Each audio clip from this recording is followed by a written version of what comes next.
ಸಾಯಂ ಟೈಮ್ಸ್ನ ಬಂಧುಗಳೇ, ನಾನು ವಸಂತ್ ಕುಮಾರ್. ನಾವೀಗ ಕಾರ್ಕಳದ ಬೈಪಾಸ್ ವೃತ್ತದ ಬಳಿಯಲ್ಲಿದ್ದೇವೆ. ಈಗ ತಾವು ಗಮನಿಸ್ಬೋದು, ಈ ಭಾಗ ಮಂಗಳೂರು ಮೂಲ್ಕಿಯ ಭಾಗದಿಂದ ಕಾರ್ಕಳಕ್ಕೆ ಬರುವ ರಸ್ತೆ. ಇದು ಒಂದು ಭಾಗ. ಈಗ ಇನ್ನೊಂದು ಭಾಗ ಇಲ್ಲಿ ಮಂಗಳೂರು ಮೂಡುಬಿದಿರೆ ಕಾರ್ಕಳಕ್ಕೆ ಬರುವ ರಸ್ತೆ. ಇನ್ನೊಂದು ಭಾಗದಿಂದ ಇಲ್ಲಿ ಧರ್ಮಸ್ಥಳ, ಶೃಂಗೇರಿ, ಅದೇ ರೀತಿ ಭಾಳಷ್ಟು ವಾಹನಗಳು ಬಂದು ಉಡುಪಿಗೆ ಹೋಗುವ ರಸ್ತೆ. ಅದರ ಜೊತೆಗೆ ಈ ಭಾಗ ಕಾರ್ಕಳಕ್ಕೆ ಹೋಗುವ ರಸ್ತೆ. ಈಗ ಇಲ್ಲಿ ಸಮಸ್ಯೆ ಏನು ಅಂತ ಕೇಳಿದರೆ, ಭಾಳಷ್ಟು ವಾಹನಗಳು ಈಗ ರಾಷ್ಟ್ರೀಯ ಹೆದ್ದಾರಿ ರಸ್ತೆ ಕೂಡ ಭಾಳಷ್ಟು ಸುಗಮವಾಗಿ ಆಗ್ತಾಯಿದೆ. ಮಂಗಳೂರು ಕೂಡ ಚತುಷ್ಪಥ ಆಗ್ತಿದೆ, ಇಲ್ಲಿ ಕೂಡ ಚತುಷ್ಪಥ ಆಗ್ತಿದೆ. ಭಾಳಷ್ಟು ವಾಹನಗಳು ವೇಗವಾಗಿ ಬರ್ತವೆ, ಬಂದು ಕಾರ್ಕಳದತ್ತ ತೆರಳುತ್ತವೆ. ಆದರೆ ಸಮಸ್ಯೆ ಬರೋದು ಅಲ್ಲೇ. ಯಾಕಂದರೆ ಬಹಳಷ್ಟು ದೂರದಿಂದ ಬರುವ ವಾಹನಗಳು ವೇಗವಾಗಿ ಬರುವಾಗ ಅದೇ ವೇಗವನ್ನು ಕಾರ್ಕಳದಲ್ಲಿ ಕೂಡ ಕಾಯ್ದುಕೊಳ್ತಾರೆ. ಆಗ ಕಾರ್ಕಳದಲ್ಲಿ ಹಲವಾರು ಕಡೆಗಳಲ್ಲಿ ಅಪಘಾತ ನಡೀತಾ ಇದೆ. ಈಗ ನಾವು ನಿಮಗೆ ಕಾರ್ಕಳದಲ್ಲಿ ಯಾವುದ್ಯಾವುದು ಅಪಘಾತ ಸ್ಪಾಟ್ಗಳಿವೆ, ಎಲ್ಲೆಲ್ಲಿ ಅಪಘಾತಗಳು ಹೆಚ್ಚಾಗಿ ಸಂಭವಿಸ್ತವೆ, ಜನ ಅಲ್ಲಿ ಯಾವ ರೀತಿಯಲ್ಲಿ ತಮ್ಮ ವಾಹನವನ್ನು ಚಲಾಯಿಸಬೇಕು ಹೇಳೋ ಒಂದು ಸಂಕ್ಷಿಪ್ತ ಮಾಹಿತಿಯನ್ನು ಕೊಡ್ತೇವೆ. ಇದು ಮಾಹಿತಿ ಸಂಕ್ಷಿಪ್ತ ಇರ್ಬೋದು, ಆದರೆ ನಿಮ್ಮ ಜೀವ ರಕ್ಷಣೆಯ ಮಾಹಿತಿ. ಯಾಕಂದರೆ ಎಲ್ಲರೂ ಕೂಡ ವಾಹನವನ್ನು ವೇಗವಾಗಿ ಚಲಾಯಿಸಿದಾಗ ಪರಸ್ಪರ ಮುಖಾಮುಖಿಯಾಗಿ ಡಿಕ್ಕಿ ಆಗ್ತದೆ, ಸಾವು ನೋವು ಸಂಭವಿಸ್ತದೆ.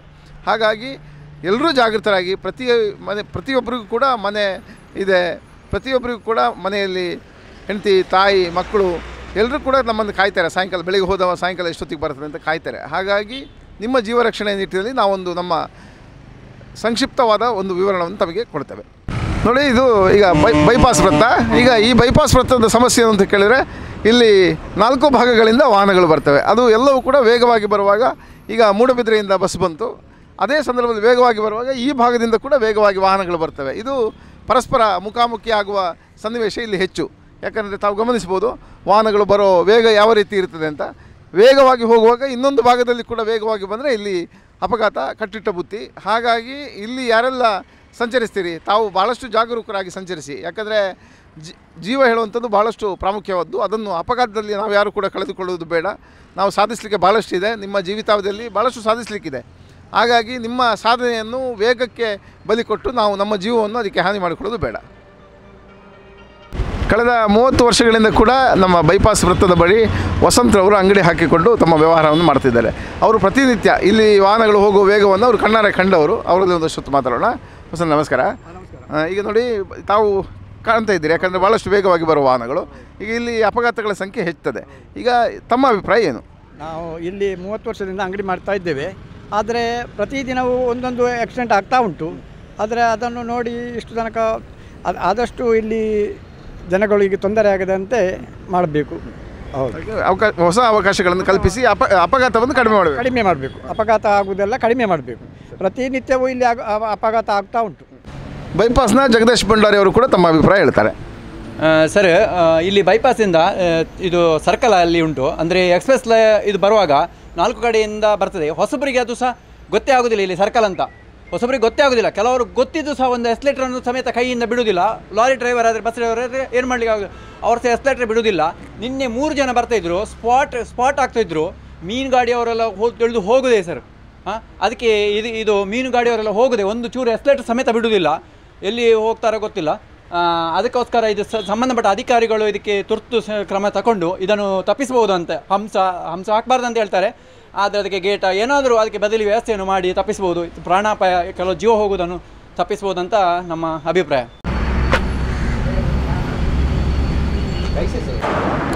ಬೈಪಾಸ್ನ ಭಾಗದಲ್ಲಿ ಆಗುತ್ತಿರುವ ಅಪಘಾತಗಳ ವಿವರ ಹಾಗೂ ಅಲ್ಲಿ ಅನಾನುಕೂಲತೆ ಬಗ್ಗೆ ತಮಗೆ ನಾವು ಮಾಹಿತಿ ನೀಡಿದ್ದೇವೆ. ಈಗ ಬೈಪಾಸ್ನಿಂದ ಆನೆಕೆರೆ ಹೋಗುವ ರಸ್ತೆ, ಈಗ ಇದು ಕೂಡ ಒಂದು ರೀತಿಯಲ್ಲಿ ಈಗ ಅಪಘಾತ ಹಾಟ್ಸ್ಪಾಟ್ ಎಂದೇ ಪರಿಗಣಿಸಲ್ಪಟ್ಟಿದೆ. ಈಗ ಇಲ್ಲಿ ಗಮನಿಸ್ಬೋದು ತಾವು, ಫುಡ್ ಬಾಸ್ಕೆಟ್ ಇರುವ ಪ್ರದೇಶ. ಇಲ್ಲಿ ಸಮಸ್ಯೆ ಏನಂತ ಕೇಳಿದರೆ, ಇಲ್ಲಿ ಎದುರುಗಡೆ ಡಿವೈಡರ್ ಹಾಕಲಾಗಿದೆ. ತಾವು ಈ ಭಾಗದಲ್ಲಿ ಗಮನಿಸ್ಬೋದು, ಡಿವೈಡರ್ ಹಾಕಿದ್ದರಿಂದಾಗಿ ಕೆಲವರು ವೇಗವಾಗಿ ಬಂದಾಗ ಡಿವೈಡರ್ ದೂರಕ್ಕೆ ಕಾಣದೆ ಇಲ್ಲಿ ಅಪಘಾತಗಳ ಸಂಖ್ಯೆ ಹೆಚ್ಚಿದೆ. ಈಗ ಕಳೆದ 2 ತಿಂಗಳ ಹಿಂದೆ ಇಲ್ಲೊಂದು ಸಾವಿನ ಘಟನೆ ಕೂಡ ನಡೆದಿತ್ತು. ಯುವಕ ಬೈಕ್ನಲ್ಲಿ ಬಂದು ಇಲ್ಲಿ ಲಾರಿಗೆ ಹೊಡೆದು ಮೃತಪಟ್ಟಿದ್ದ. ಭಾಳಷ್ಟು ಅಪಘಾತಗಳಲ್ಲಿ ಸಂಭವಿಸ್ತಾ ಇದೆ. ಹಾಗಾಗಿ ಇದನ್ನು ಕೂಡ ನಾವು ಕಾರ್ಕಳದ ಅಪಘಾತಗಳ ಹಾಟ್ಸ್ಪಾಟ್ ಎಂದೇ ಪರಿಗಣನೆ ಮಾಡ್ತೇವೆ.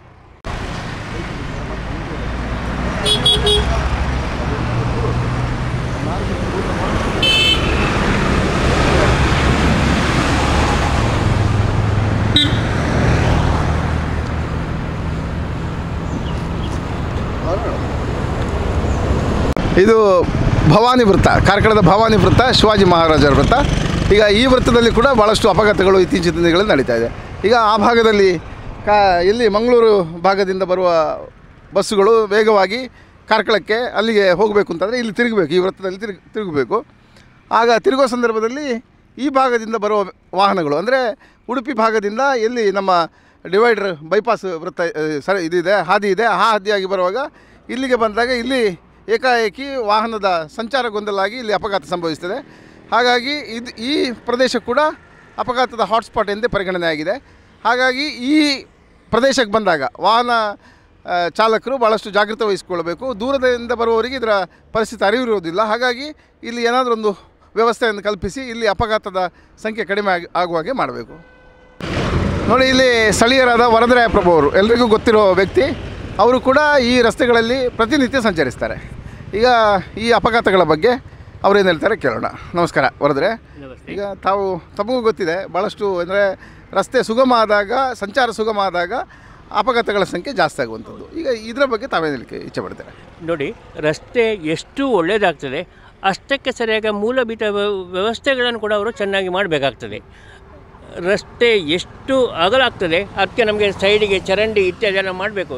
ಏನಾಗ್ತದೆ ಹೇಳಿದರೆ ಎಲ್ಲ ಡ್ರೈವರ್ಗಳು ಸೀದಾ ಬರ್ತಾರೆ, ಅದರಿಂದ ಅಪಘಾತಗಳು ಆಗುವಂಥ ಅವಕಾಶಗಳು ಜಾಸ್ತಿ ಇರ್ತದೆ. ಇಲ್ಲಿ ಮುಖ್ಯವಾಗಿ ಒಂದು ಸರ್ಕಲ್ ಆಗಬೇಕಿತ್ತು, ಅದು ತುಂಬ ಸಮಯದಿಂದ ಪ್ರಯತ್ನದಲ್ಲೇ ಉಂಟು, ಯಾವುದೇ ವ್ಯವಸ್ಥೆ ಆಗಲಿಲ್ಲ. ಇಲ್ಲಿ ಸರ್ಕಲಿನ ಅವಶ್ಯಕತೆ ತುಂಬ ಇದೆ. ಇಲ್ಲಿಗಿಂತ ಸ್ವಲ್ಪ ಮುಂದೆ ಅಲ್ಲಿ ರಾಮಪ್ಪ ಶಾಲೆ ಹತ್ರ ಒಂದು ಕೃಷ್ಣ ಮಂದಿರ ಮತ್ತು ರಾಮಪ್ಪ ಶಾಲೆ ಹತ್ರ ಒಂದು ರಸ್ತೆ ಇದೆ, 4 ರಸ್ತೆ ಇದೆ. ಅಲ್ಲಿ ಪ್ರತಿನಿತ್ಯ ದಿವಸಕ್ಕೆ 1-2 ಅಪಘಾತ ಆಗೇ ಆಗ್ತದೆ. ಅಲ್ಲಿ ಅಪಘಾತದ ಬಗ್ಗೆ ನಮ್ಮ ಸಂಬಂಧಪಟ್ಟ ಇಲಾಖೆಯವರು ಸ್ವಲ್ಪ ಗಮನ ಹರಿಸಲೇಬೇಕು. ಪ್ರತಿ ದಿನಕ್ಕೆ ಒಂದು 3-4 ಅಪಘಾತ ಖಂಡಿತ ಆಗ್ತದೆ. ಬೈಕ್, ರಿಕ್ಷಾ, ಕೆಲವರು ಪ್ರಾಣಹಾನಿ ಆದದ್ದು ಕೂಡ ಉಂಟು. ಆದ್ದರಿಂದ ಅಲ್ಲಿ ಸ್ವಲ್ಪ ಅವರು ಸರ್ಕಾರದವರು ಅಥವಾ ಸಂಬಂಧಪಟ್ಟ ಇಲಾಖೆಯವರು ಜಾಸ್ತಿ ಗಮನ ಕೊಡಬೇಕಾಗಿ ನಾವು ಅವರಲ್ಲಿ ಕೇಳಿಕೊಳ್ತಾ ಇದ್ದೇವೆ. ಯಾವ ಪ್ರದೇಶದಲ್ಲಿ 4 ರಸ್ತೆ ಇದೆ ಅಲ್ಲಿ ಅಪಘಾತಗಳ ಸಂಖ್ಯೆ ಹೆಚ್ಚಳ ಆಗ್ತದೆ. ಈಗ ನಾವು ಕಾರ್ಕಳದ ರಾಮಪ್ಪ ಶಾಲೆ ಮತ್ತು ಕೃಷ್ಣ ಮಂದಿರದ ಬಳಿಗೆ ಬಂದಿದ್ದೇವೆ. ಇಲ್ಲೂ ಕೂಡ 4 ರಸ್ತೆ ಇದೆ, ತಾವು ಗಮನಿಸ್ಬೋದು. ಕಾರ್ಕಳ ಹೋಗುವ ರಸ್ತೆ, ಮೂಲ್ಕಿಯಿಂದ ಮಂಗಳೂರಿಂದ ಬರೋ ರಸ್ತೆ, ಜೊತೆಗೆ ಈ ಭಾಗ ತಾಲೂಕು ಕಚೇರಿ ಉಡುಪಿಗೆ ಹೋಗುವ ರಸ್ತೆ, ಹಾಗೆ ಆ ಭಾಗದಿಂದ ಮೂಡುಬಿದ್ರೆ ಮಂಗಳೂರು ಇನ್ನೊಂದು ಭಾಗದಿಂದ ಬರುವಂಥ ರಸ್ತೆ. ಹಾಗಾಗಿ ಇಲ್ಲಿ ಭಾಳಷ್ಟು ವೇಗ ಇರ್ತದೆ, ವಾಹನಗಳ ವೇಗ ಭಾಳಷ್ಟು ಹೆಚ್ಚಿರ್ತದೆ. ಇದು ಕೂಡ ಅಪಘಾತಗಳ ಹಾಟ್ಸ್ಪಾಟ್ ಎಂದೇ ಪರಿಗಣನೆ ಆಗ್ತದೆ. ಇಲ್ಲಿ ಸಾವು ನೋವು ಕೂಡ ಸಂಭವಿಸಿದೆ.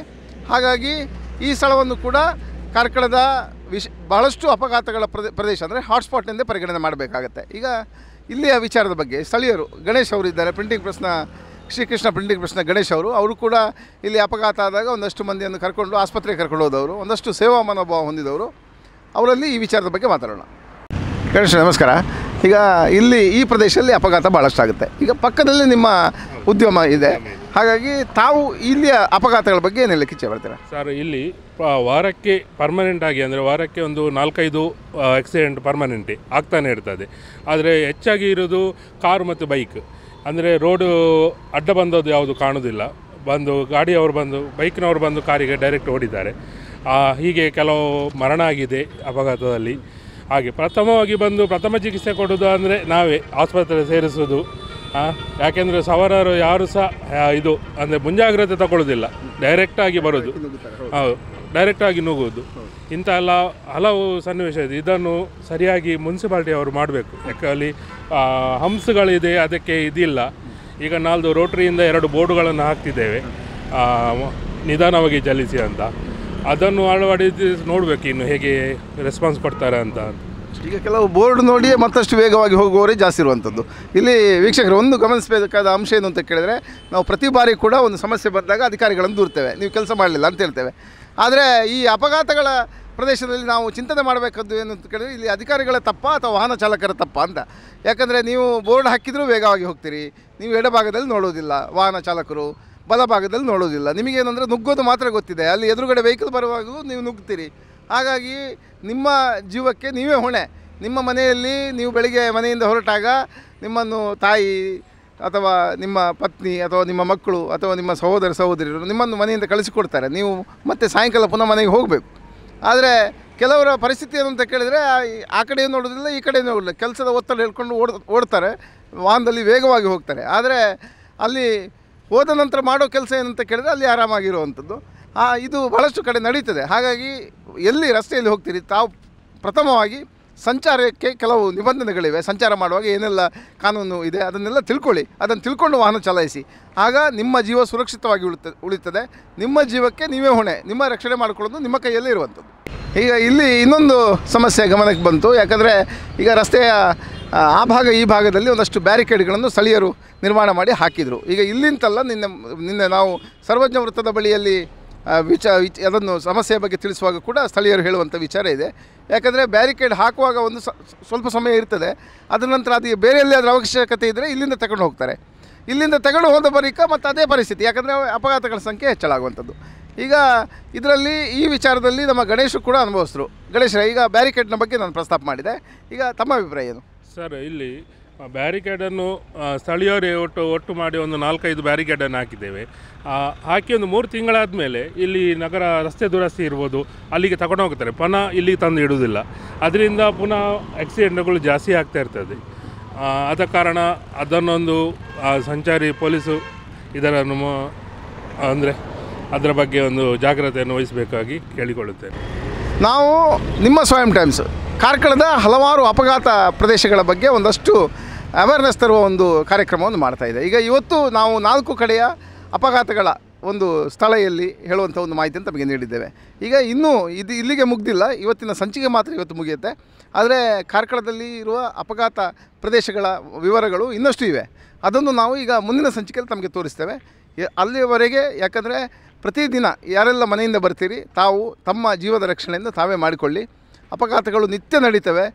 ಅಪಘಾತಗಳು ನಡೆದಾಗ ಸಮಸ್ಯೆ ಬರುವಂಥದ್ದು ಅವರವರ ವೈಯಕ್ತಿಕವಾಗಿ ಅವರ ಮನೆಯವರಿಗೆ. ಹಾಗಾಗಿ ನಿಮ್ಮ ಜೀವವನ್ನು ನೀವೇ ರಕ್ಷಣೆ ಮಾಡಿಕೊಳ್ಳಿ. ಇನ್ನೊಂದು ಸಂಚಿಕೆಯೊಂದಿಗೆ ಮತ್ತೊಮ್ಮೆ ಭೇಟಿಯಾಗೋಣ.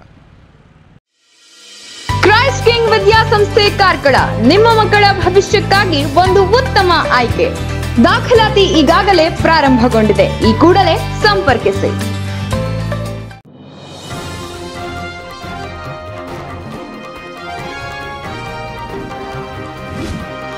ನಿಖರ ಹಾಗೂ ಸ್ಪಷ್ಟ ಸ್ಥಳೀಯ ಸುದ್ದಿಗಳಿಗಾಗಿ ವೀಕ್ಷಿಸಿ ಸ್ವಯಂ ಟೈಮ್ಸ್ ಕಾರ್ಕಳ.